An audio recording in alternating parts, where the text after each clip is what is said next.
The roar of 300 motorcycles shook the windows of Lincoln Middle School. Teachers rushed to the windows. Students froze in hallways. And 13-year-old Sophie Carter, who'd written a desperate letter 3 weeks ago never expecting a response, watched through tears as an army of leather and chrome rolled into the parking lot. They came for her. Before we dive into this incredible story, I need to know, are you someone who believes in standing up for the vulnerable? Drop a comment right now, because what you're about to hear didn't happen in some faraway place.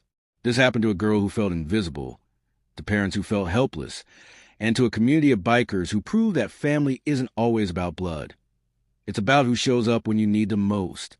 Now, let me take you back to where this all began, to a quiet neighborhood where a little girl's world was slowly being destroyed, one cruel word at a time. Some pain happens in silence. It doesn't announce itself with sirens or breaking glass. It creeps in slowly, day by day, until the person you used to be feels like a distant memory you can barely recognize. Sophie Carter knew this kind of pain intimately. At 13 years old, she lived in a modest 2-story house in the suburbs of Portland, Oregon, with her mother, Amanda, and her 8-year-old brother, Tyler. Their father, a long-haul truck driver named David, was on the road more often than he was home, but he called every night without fail. Sophie had always been different, quieter than other kids, more thoughtful. She loved books more than phones, preferred drawing her sketchbook to scrolling through social media, and found comfort in the stray cats she fed behind the school rather than the chaos of cafeteria politics. In elementary school, different had been okay, even celebrated. Teachers praised her creativity.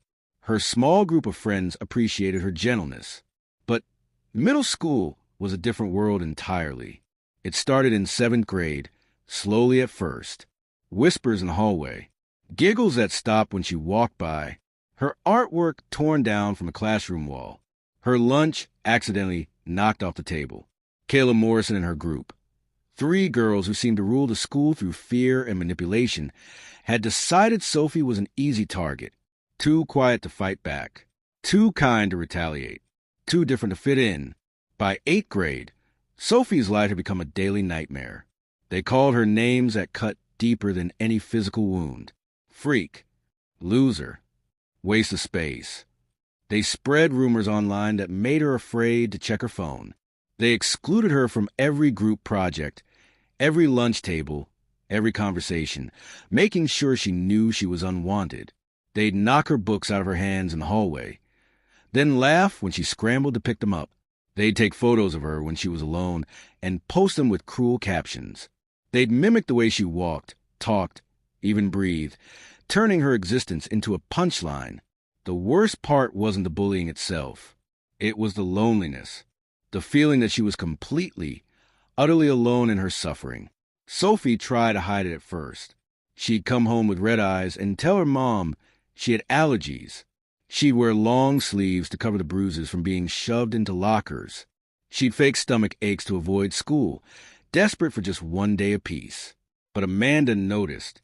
Mothers always do. She saw how her daughter, once vibrant and creative, had become a shadow. How Sophie barely ate anymore. How she jumped at loud noises. How she'd stopped drawing, stopped reading, stopped doing all the things that used to bring her joy. Amanda contacted the school multiple times. She met with teachers, counselors, even the principal. Each time, she was met with the same responses. Kids will be kids. We haven't witnessed any direct bullying. Maybe Sophie is being too sensitive. Have you considered she might be exaggerating for attention? The system that was supposed to protect her daughter was failing. And watching Sophie fade away, becoming more isolated and hopeless each day, was breaking Amanda's heart.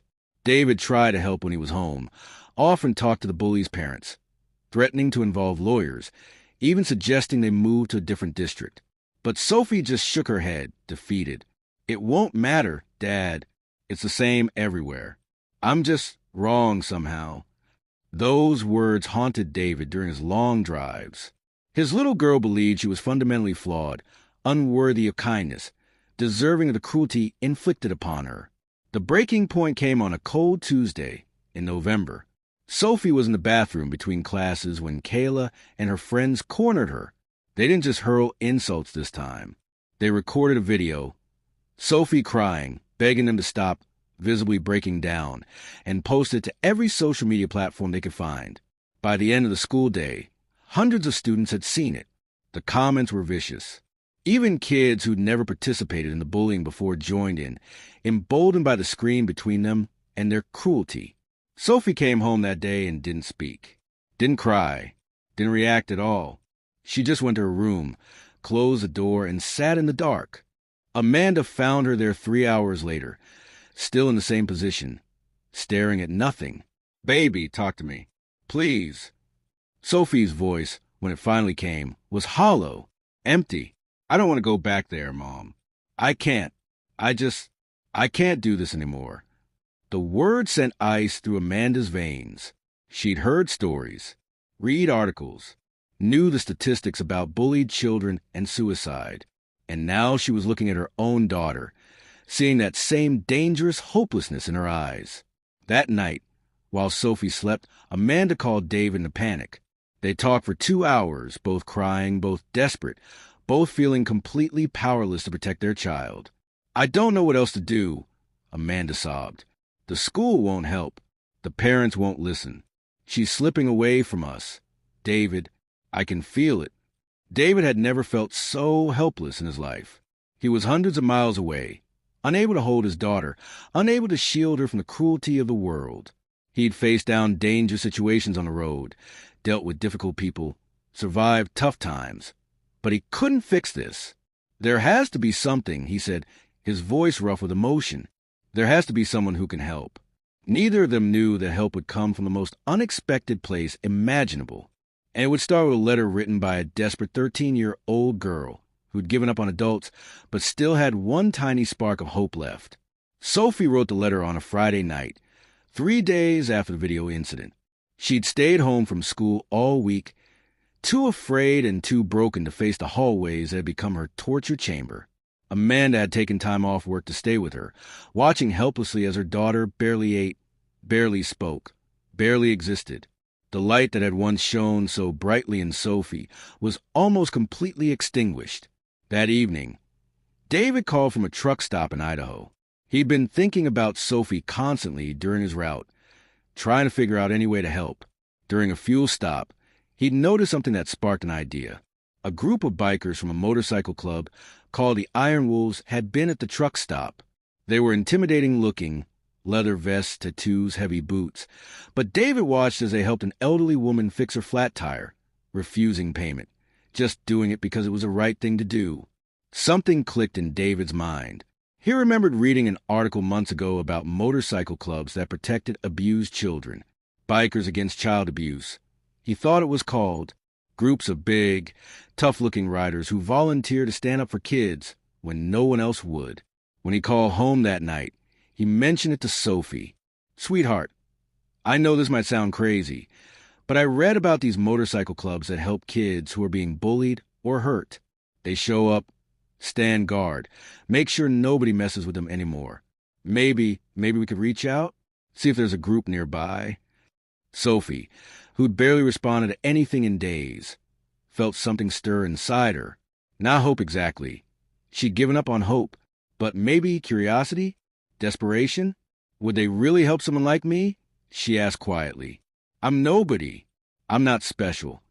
"You're everything, baby girl," David said, his voice cracking. "You're everything to us. And I think these people understand what it's like when the system fails. When nobody listens. They step in when everyone else looks away."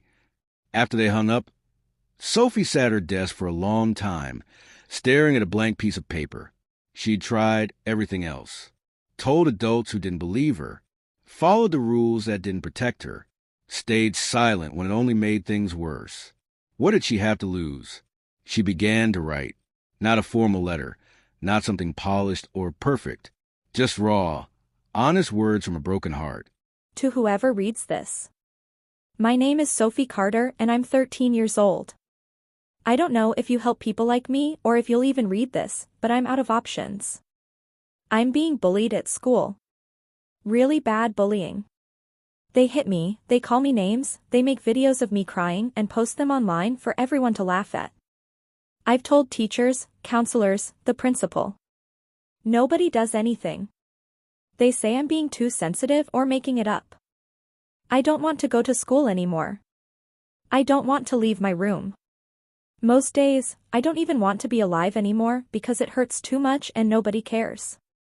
My dad read about motorcycle clubs that help kids when nobody else will. I know you probably have better things to do than help some weird girl who can't even stand up for herself. But if there's any chance you might help me. I really need someone to see me. To believe me. To make them stop. I'm scared all the time. I'm so tired of being scared. I don't have money to pay you. I don't have anything to offer except this letter and the hope that maybe you're the kind of people who help kids like me. Please. Sophie Carter. She included her address, her school's name, and her mother's phone number. Then she did something she'd seen in a movie once. She looked up local motorcycle clubs online. The Iron Wolves MC had a website. It looked intimidating. Photos of serious-looking men and women on massive motorcycles, wearing leather cuts covered in patches. But at the bottom of their About page, there was a line that caught her attention. We stand for those who can't stand for themselves. We protect the vulnerable. We are family. Sophie found a mailing address for their clubhouse. It was a long shot. These people didn't know her, had no reason to care. But she folded the letter carefully, put it in an envelope, and the next morning convinced her mom to drive her to the post office. "What are you mailing, sweetie?" Amanda asked, trying to keep her voice light. "Just something that might help," Sophie said quietly. "Or might be nothing, but Dad thought I should try." Amanda didn't push. At this point, she'd support anything that gave Sophie even a tiny bit of agency, a small sense of control over her situation. The letter was mailed on a Saturday morning. Sophie tried not to think about it after that. She didn't want to hope. Hope hurt too much when it was crushed. But 3 weeks later, on a Monday morning when Sophie was preparing to face another week of torment, something happened that would change everything. The Iron Wolves Motorcycle Club had been a fixture in Portland for 23 years. What started as a group of friends who loved riding had evolved into something more, a brotherhood and sisterhood united by loyalty, respect, and a shared code. Protect the vulnerable, stand up for what's right, and never turn your back on someone in need. Their president, a 51-year-old former Army Ranger named Marcus Reaper Stone, ran the club with a firm but fair hand.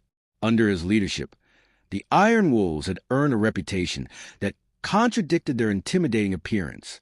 They organized charity rides for children's hospitals, volunteered at homeless shelters, and quietly helped families in crisis. But their most important mission, the one that meant more to many members than anything else, was protecting children. Several members had lost their own kids to violence, abuse, or suicide. Others had been abused as children themselves. They understood what it meant to feel powerless, to scream for help and have nobody listen. So when Sophie's letter arrived at the clubhouse, tucked among bills and motorcycle park catalogs, it wasn't treated as junk mail or ignored. The club secretary, a sharp-eyed woman named Teresa Diesel Martinez, opened it during her weekly mail sorting. As she read Sophie's words, her hands began to shake. She'd been that girl once, bullied mercilessly in school, told she was too sensitive, watched as adults looked away from her suffering. She'd survived, but barely, and those scars ran deep. Teresa walked directly into the clubhouse's main room, where several members were gathered, and she held up the letter. "We need a church meeting. Now!" In Iron Wolves terminology, a church meeting was when all available members gathered to discuss important club business. Within an hour, 30 bikers had assembled around the long wooden table in the clubhouse. Teresa read Sophie's letter aloud. The room was dead silent when she finished. Several members were openly crying. Others sat with clenched jaws, hands balled into fists. Marcus spoke first, his voice rough with emotion. "Show of hands. Who's in?" Every single hand went up. "We need to do this right," said Samantha Ghost Chun, a trauma counselor who joined the club 5 years ago. "We can't just show up and intimidate people. We need to follow protocol, work with the school, make sure we're protecting Sophie, not making things worse. Agreed, Marcus nodded. But we also need to send a clear message. This kid reached out to us because every adult in her life has failed her. We're not going to be another disappointment. They spent the next 2 hours planning, making phone calls, researching the school, looking up bikers against child abuse protocols, reaching out to their lawyer to make sure they did everything by the book. Marcus called Amanda that afternoon. When she answered, he identified himself and asked if she'd given permission for Sophie to contact him. Sophie wrote to you? Amanda's voice cracked with emotion. Yes. We've tried everything else. The school won't help. She's falling apart. I don't know what else to do. Ma'am, with your permission, we'd like to help. We have members who specialize in supporting bullied children. We'd like to meet with you and Sophie, hear her story, and if she's comfortable with it, we'd like to show her that she's not alone anymore. Amanda started crying. You'd really do that? For a girl you don't even know? She reached out to us. Marcus said simply, that makes her family, and we protect family. They arranged to meet at a neutral location, a park near Sophie's home. The next Saturday, Marcus and Teresa arrived on their bikes, intentionally wearing regular clothes instead of their cuts, trying to look less intimidating. Sophie was terrified at first, hiding behind her mother, but Teresa knelt down to her level, her eyes kind. Hey, Sophie, I read your letter, every word, and I want you to know something. You're not too sensitive. You're not making it up, and you're sure as hell not alone anymore. Sophie looked up, tears streaming down her face. You believe me? Every word, Teresa said firmly, and we're going to make sure you're safe. But we need you to tell us everything. No detail is too small. Can you do that? For the next hour, Sophie told them everything. Every instance of bullying, every time she'd asked for help, every moment she felt invisible and worthless. Her parents held her hands, crying as they heard details their daughter had been too afraid or too ashamed to share before. When Sophie finished, Marcus looked at Amanda and David. Here's what we're proposing. With your permission, we'd like to arrange an escort for Sophie. Members of our club will ride with her to school, walk her to her classes, and make absolutely sure nobody lays a finger on her again.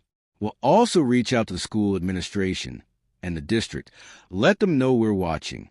And if you're willing, we'd like to organize a larger show of support. Let Sophie know she has a whole army behind her. How large? David asked, almost afraid of hope. Marcus smiled. We got 80 members in our chapter, but we're part of a larger coalition. We've been making calls. If Sophie wants it, we can have every club in the Pacific Northwest show up. Could be 300 riders, maybe more. Sophie's eyes went wide. That many people would come? For me? For you? Teresa confirmed, taking Sophie's small hand in her scarred, tattooed one. Because you matter. Because you deserve to feel safe. And because nobody, and I mean nobody, messes with Iron Wolf's family. For the first time in months, Sophie felt something she thought she'd lost forever. Hope. The plan was set for Monday, 3 weeks after Sophie mailed her letter. The Iron Wolves coordinated with their coalition, the Steel Riders, the Nighthawks, the Thunder Road MC, the Freedom Riders, and a dozen other clubs across Oregon and Washington. The response was overwhelming. What started as an estimated 300 riders quickly grew. By Sunday night, Marcus was fielding calls from clubs as far as California and Idaho, all asking for Sophie's school address, all wanting to be part of her army. Marcus called Amanda Sunday evening. Ma'am, we might have more people than anticipated. Could be 400, maybe 500 riders.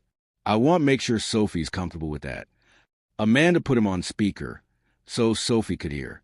Sophie, honey, there are a lot of bikers who want to support you, but this is your choice. If it's too much, if you're scared, we can make it smaller. What do you want? Sophie was quiet for a long moment. Then, in a voice stronger than her parents had heard in months, she said, I want them to come. All of them. I want everyone to see that I'm not alone, that I matter. You've got it, kiddo, Marcus said, his voice thick with emotion. We'll see you Monday morning. That Sunday night, Sophie did something she hadn't done in months.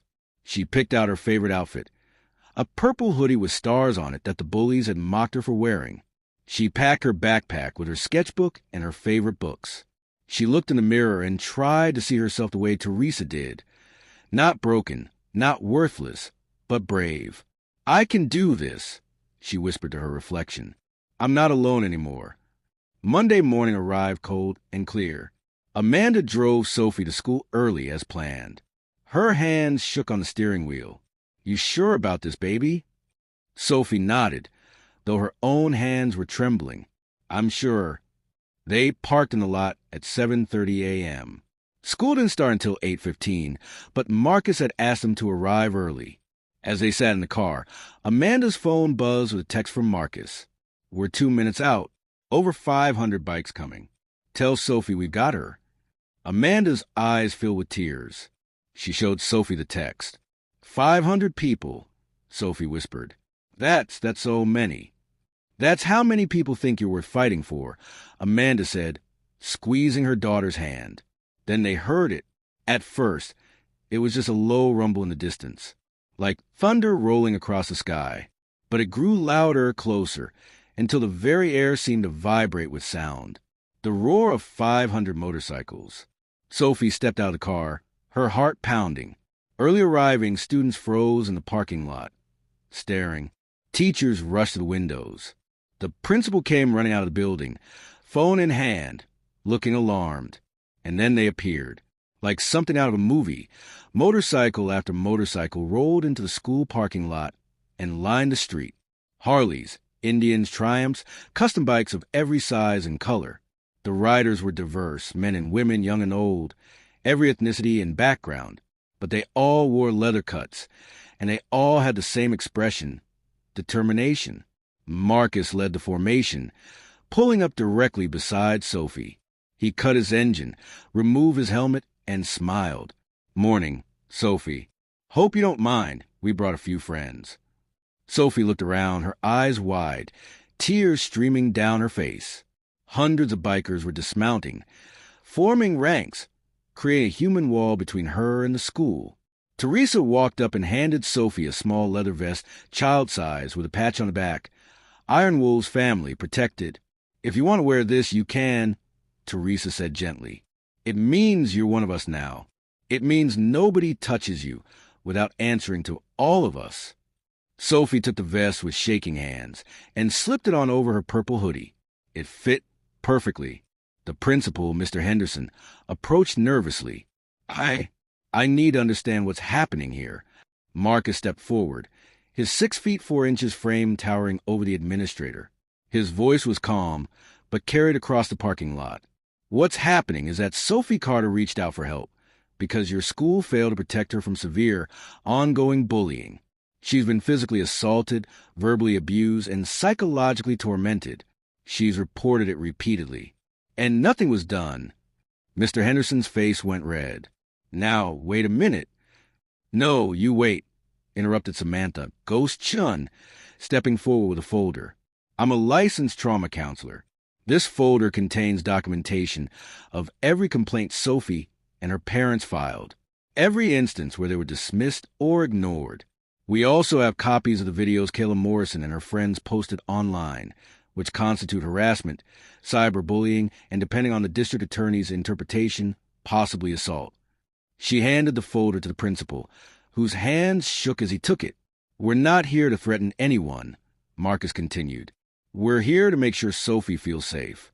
With her parents' permission, members of our coalition will be maintaining a presence at this school. We'll be in the parking lot before school. We'll be here during lunch. We'll be here at dismissal. We won't enter the building unless invited, but we will be watching. And if anything at all, happens to Sophie, every single person here will know about it." By now, the parking lot was full of arriving students. They poured out of buses and cars, staring in shock at the sea of motorcycles and leather-clad bikers. Kayla Morrison and her friends stood frozen by the front entrance, their faces pale. Sophie, flanked by Marcus and Teresa, walked toward the school. The crowd of bikers parted, creating a pathway, but they followed close behind. Every eye in that parking lot was on Sophie, but for the first time in years, it wasn't because she was being mocked or ridiculed. It was because she was protected, valued, surrounded by an army that had shown up just for her. As Sophie passed Kayla, the girl who'd made her life hell, she stopped. Marcus and Teresa tensed, ready to intervene, but Sophie held up a hand. She looked Kayla directly in the eyes, something she'd been too scared to do before, and spoke in a clear, steady voice that carried across the silent parking lot. "I'm done being scared of you. I'm done hiding. And I'm done letting you make me feel worthless. I have a family now, and they see me." Kayla opened her mouth, but no words came out. Her friends backed away, suddenly very interested in their phones. Sophie turned and walked into the school, her head held high, her purple hoodie visible under her new leather vest. Behind her, 500 bikers stood watch. The message was crystal clear. Sophie Carter was protected, and nobody was going to hurt her again. The video footage of that morning, shot by dozens of students on their phones, went viral within hours. News crews showed up by lunchtime. The story spread across social media like wildfire. Bullied girl gets 500 biker escort to school. But the real story wasn't just about that one dramatic morning. It was about what came after. The school district, suddenly facing intense public scrutiny and the threat of legal action, launched a formal investigation into the bullying complaints. Within a week, Kayla Morrison and 2 of her friends were suspended. Their parents were called in for meetings. A comprehensive anti-bullying program was implemented, one that actually had teeth. More importantly, Sophie was never bullied again, not even once. The bikers kept their word. For the next 3 months, there was a rotating presence of Iron Wolves members in the school parking lot every single day.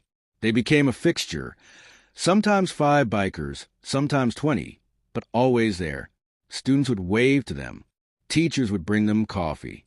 The bikers would help direct traffic, assist with car trouble, and serve as a constant reminder. Someone was watching. Sophie transformed, slowly at first, then more noticeably with each passing week. The terrified, broken girl who'd written that desperate letter began to emerge from her shell. She started drawing again, this time creating artwork of motorcycles and the people who'd saved her. She joined an art club at school. She made new friends, kids who'd also been bullied and who found courage in Sophie's story. She started a blog called You Matter Too, where she shared her experience and offered support to other bullied kids. Within 6 months, she had 10,000 followers. Within a year, she was speaking at schools across the state. The Iron Wolves formally adopted Sophie as an honorary club member. She was invited to charity rides, club barbecues, and meetings. Teresa became like a second mother to her, teaching her self-defense and helping her build confidence. For Sophie's 14th birthday, the club threw her a party at the clubhouse. Over 200 bikers showed up, bringing gifts, cake, and most importantly, their presents.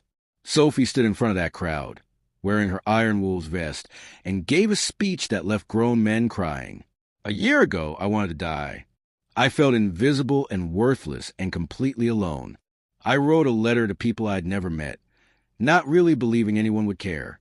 But you showed up, you saw me, you proved that I mattered. You saved my life." She paused, wiping away tears. "So thank you. Thank you for being the family I needed. Thank you for teaching me that strength isn't about being the loudest or the meanest. It's about standing up for people who can't stand up for themselves. You're my heroes. All of you." There wasn't a dry eye in that clubhouse. Amanda and David, watching their daughter transform from a broken, suicidal child into a confident, compassionate young woman, found themselves forever grateful to a group of people society had taught them to fear. "We judged them by their appearance," David admitted at the party, talking to a reporter who'd covered the story. "We saw the leather, the tattoos, the bikes, and we made assumptions. But these people, they're the ones who showed up when everyone else looked away. They're the real heroes." The story didn't just change Sophie's life. It sparked a movement. Other motorcycle clubs started receiving letters from bullied children. The Iron Wolves helped coordinate a national network, connecting kids in crisis with local clubs who could provide support. They created a nonprofit called Riders for the Defenseless, offering resources, support, and when necessary, that visible show of protection that made bullies think twice. Schools started inviting motorcycle clubs to give presentations about bullying, about being an ally, about the importance of standing up for vulnerable students. The bikers, once viewed with suspicion, became partners in creating safer school environments. 3 years after that viral Monday morning, Sophie gave a TEDx talk called The Army I Never Knew I Had. She talked about bullying, about feeling invisible, about the moment she decided to reach out to strangers who looked scary, but turned out to be exactly the kind of people the world needs more of. We judge people by how they look, she said, standing confidently on that stage at 16 years old. We make assumptions based on tattoos or clothes or the kind of vehicle someone drives. But I learned that heroes don't always look like what you expect. Sometimes they wear leather instead of capes. Sometimes they ride Harleys instead of white horses. And sometimes the scariest looking people are actually the ones with the biggest hearts. The video of her talk has been viewed over 5 million times. Kayla Morrison, the girl who tormented Sophie so mercilessly, eventually reached out 2 years later. She wrote a letter, not defending her actions, but taking full responsibility, acknowledging the pain she'd caused, and asking not for forgiveness, but for Sophie to know she was truly sorry. Sophie, with the emotional maturity of someone who'd walked through fire and come out stronger, agreed to meet with her. They talked for 3 hours. It didn't erase what had happened, but it gave both girls a chance to heal. Hurt people, Sophie said afterward. I learned that Kayla was dealing with her own trauma, her own pain. It doesn't excuse what she did, but understanding it helps me let go of the anger I was carrying. That compassion, that ability to see beyond the surface and recognize hurt in others, came directly from examples set by the Iron Wolves, people who've been judged, dismissed, and stereotyped, but who chose to respond with kindness anyway. Today, Sophie is 19 years old and studying social work in college. She wants to become a counselor specializing in bullying trauma. She still wears her Iron Wolves Vesta Club events, and she still considers Marcus, Teresa, and the hundreds of bikers who showed up that morning to be her family. Amanda and David credit the Iron Wolves with saving their daughter's life, and they're not exaggerating. Years later, Sophie would admit in therapy that she'd been planning to take her own life the week after she mailed that letter. If the bikers hadn't responded, if they hadn't shown her that people cared, she doesn't think she would have survived. The Iron Wolves continue their work, now with national recognition and partnerships with schools, counseling organizations, and child protection agencies. What started as a small motorcycle club in Portland has become a model for how communities can rally around vulnerable children. Marcus Reaper Stone, now 57, still leads rides and still shows up when a scared kid needs protection. When asked why he and his club do this work, his answer is always the same. Because somebody has to. Because kids like Sophie deserve to feel safe. Because we remember what it's like to be invisible, to hurt, to feel like nobody cares. And because if our scary appearance can actually make a bully think twice, then maybe how we look isn't a curse. Maybe it's exactly what these kids need. Teresa Diesel Martinez, who was once a bullied girl herself, now runs the Riders for the defenseless nonprofit full-time. She's helped coordinate protection for over 3,000 children across North America. She keeps every letter she receives in a file cabinet in her office, tangible proof that reaching out, that asking for help, that believing someone might care can change everything. And Sophie keeps a framed copy of the letter she wrote on her bedroom wall, not as a reminder of her pain, but as a reminder of her courage. The courage to ask for help, the courage to believe she was worth saving, the courage to trust that somewhere out there, someone would see her. That letter, written by a desperate 13-year-old girl who felt invisible, reached the right people at the right time. And 500 bikers prove that family isn't about blood. It's about who shows up when you need them most. This story isn't just about Sophie and the Iron Wolves. It's about the thousands of children suffering in silence right now. Kids who feel invisible, who are told they're too sensitive, who are watching their world collapse while adults look away. If you're being bullied, please hear this. You are not alone. You are not too sensitive. What you're experiencing is real, and you deserve help. Reach out. Tell someone. Keep telling people until someone listens. There are organizations, hotlines, and yes, even motorcycle clubs that exist specifically to protect kids like you. If you're a parent and your child tells you they're being bullied, believe them. Don't dismiss it as kids being kids or suggest they're overreacting. Be the adult Sophie needed, the one who fights for their child even when the system fails. If you're an educator or administrator, do better. Sophie's school failed her repeatedly. Don't let statistics and liability concerns override the fundamental responsibility to keep children safe. And if you're someone who's ever judged a person by their appearance, by their tattoos, by their leather vest and loud motorcycle, remember this. The iron wolves, people that society taught us to fear, were the ones who showed up. They were the ones who cared. They were the ones who saved a life. Never judge a book by its cover. Heroes come in all forms. If this story touched you, share it. Not for views or likes, but because somewhere right now, a scared kid needs to know that help exists, that they matter, that an army might show up if they're just brave enough to ask. Comment you matter. If you believe every child deserves to feel safe and protected, ask or subscribe to The Healing Narrative.